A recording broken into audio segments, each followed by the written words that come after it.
प्रदेश में बरसात के कारण बहुत क्षति हुई है और इस आपदा में विपक्ष ने बड़ा पहले से स्पष्ट किया है कि हम इस आपदा में साथ हैं।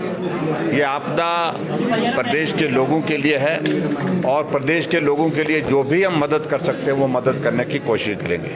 हमारे सभी विधायकों ने अपने अपने क्षेत्र में यथासंभव जो मदद ऐसे प्रभावित परिवारों को कर सकते वो की और उसके साथ हमारी एक कमिटमेंट थी कि 1 महीने की सैलरी हम आपदा राहत कोष में देंगे। वो आज हमने माननीय मुख्यमंत्री जी को 25 विधायकों की लगभग 13,80,000 रुपये जो है वो चेक के रूप में उनको दी है और वो काम करें अच्छी तरह से, लोगों की सेवा हो, लोगों की मदद हो, उस दृष्टि से इस भाव के साथ हमने काम किया।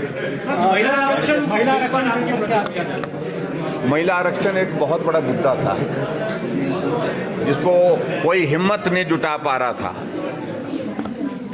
कि इसको पारित किया जाए और मैं प्रधानमंत्री नरेंद्र मोदी जी को बहुत बधाई देता हूं कि पिछले कल कैबिनेट की बैठक में महिला आरक्षण के मुद्दे पर मोहर लगी और स्वीकृति मिली और उसके पश्चात मुझे लगता कि संभवतः ये पहला बिल होगा नई लोकसभा के उस भवन में जो महिला आरक्षण का 33% आरक्षण के साथ पारित होगा।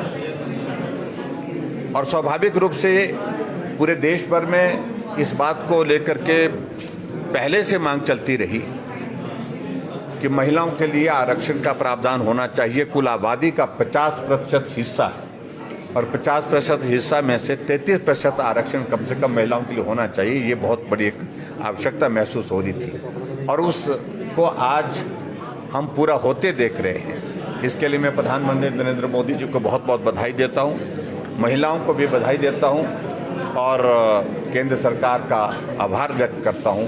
निश्चित रूप से बहुत बड़ा परिवर्तन अब देश के नेतृत्व के साथ साथ में प्रतिनिधित्व में आपको लोकसभा के अंदर, राज्यसभा के अंदर और उसके साथ साथ में आपको विधानसभा के अंदर देखने को मिलेगा।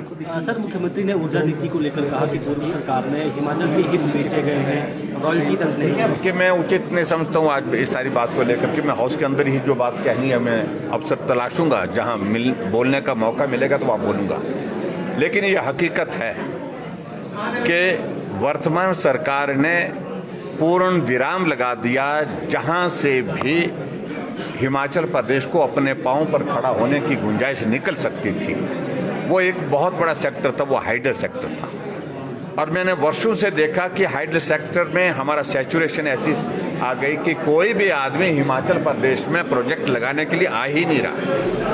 और इसलिए इन्वेस्टर्स मीट के अंतर्गत हमने जो प्रावधान जोड़े, उन प्रावधानों के अंतर्गत हमने यही चीज़ को प्राथमिकता दी कि हिमाचल का हित सर्वोपरि और हिमाचल के हितों के साथ साथ में जो हिमाचल प्रदेश में हाइडल सेक्टर का जो पोटेंशियल है, जो बिल्कुल रुक गया है, उसके लिए जो रास्ते निकाला जा सकता है उसको निकालने की कोशिश की। और इस बात को लेकर के जो तथ्य विधानसभा के अंदर दिए गए हैं वो फैक्ट्स नहीं हैं। हमने अगर प्रोजेक्ट दिए हैं तो गवर्नमेंट ऑफ इंडिया के जो PSUs हैं उनको दिए हैं। हमने किसी प्राइवेट इन्वेस्टर्स को नहीं बेचा है, हमने किसी और को नहीं बेचा है और वो गवर्नमेंट का ही हिस्सा हुआ करते हैं। इस बात को भी मुख्यमंत्री को समझना होगा। मुझे मालूम नहीं कितनी बात को इस बात को ध्यान में इनके है, लेकिन ये भारतीय जनता पार्टी की सरकार है जहां इन्वेस्टमेंट के माध्यम से जो हिमाचल को आगे बढ़ाने के लिए जो स्कोप निकल सकता था, निकालने की कोशिश हो सकती थी, उसमें हमने काम किया है। अगर आज हिमाचल प्रदेश में बल्क ड्रग फार्मा पार्क आया तो भाजपा की वजह से पूरे देश में 3 मिले, 1 हिमाचल को मिला। मेडिकल डिवाइस पूरे देश में 3 मिले, 1 हिमाचल को मिला।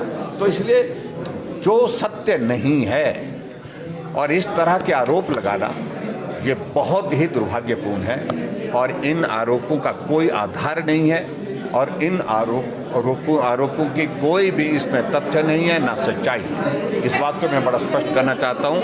और पिछले 9 महीने से हिमाचल प्रदेश में सरकार जिस प्रकार से काम कर रही है, बदले की भावना के साथ, दुर्भावना के साथ, ये भाजपा ने किया इसको बंद करो, ये भाजपा ने किया इसको रद्द करो, और ये क्रम अभी तक भी रुका नहीं है। इसलिए भारतीय जनता पार्टी ने ये भी तय किया है कि 25 तारीख को विधानसभा का घेराव करेंगे, चाहे वो संस्थान बंद किए हैं, चाहे बदले की भावना से काम किए हैं, चाहे वो बेरोजगारों के साथ उनने वादा किया है, जिसको ये बोल रहे थे, शब्द का इस्तेमाल कर रहे थे कल मुख्यमंत्री जी, ठग शब्द इस्तेमाल किया। अगर महाठग के रूप में कोई अगर हिमाचल प्रदेश के इतिहास में जाना जाएगा तो ये वर्तमान सरकार और वर्तमान के हमारे मुख्यमंत्री जाने जाएंगे, क्योंकि 10 गारंटियां दे रखी उन्होंने, ठग करके गारंटी दे रखी, झूठ बोल करके गारंटी दे रखी।